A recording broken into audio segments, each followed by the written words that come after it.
Hyderabad cyber crime పోలీసులు digital arrest మోసాలకి గట్టిగానే ఇచ్చుకున్నారులా.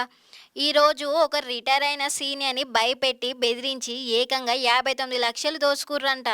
ఈ కేసులో ఇద్దరు దొరికిర్రు. గాళ్ళు ఆంధ్రప్రదేశ్ కాకినాడకు చెందిన చంద్రశేఖర్, వెంకట్ నవీన్ గీ మోసం చేసిర్రంట. వీళ్ళు అంతరాష్ట్ర సైబర్ మోసం చేసే గ్యాంగ్లో, ఖాతాలు సరఫరా చేసే గ్యాంగ్లో పనిచేస్తారంట. ఇక రిటైర్ అయిన సార్కి వాట్సాప్ ఫోన్లు వేసుకుంటూ మేము పోలీసోళ్ళం, మేము ప్రభుత్వ అధికారులం అని నాటకం ఆడిర్రంట. గట్లనే నువ్వు విదేశాలకు ఉద్యోగం ఇస్తున్నావు, మోసం చేస్తున్నావు, మనీ లాండరింగ్ కేసులున్నాయి నీ మీద అని బెదిరించిర్రంట. గట్లనే నకిలీ అరెస్టు వారెంట్లు పంపించి అరెస్ట్ చేస్తాం నిన్ను అని బాగా భయపెట్టించిర్రంట.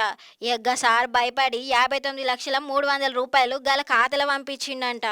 ఇక సైబర్ క్రైమ్ పోలీసు వాళ్ళు గిట్లా మెసేజ్లు ఫోన్లు చేయరంట.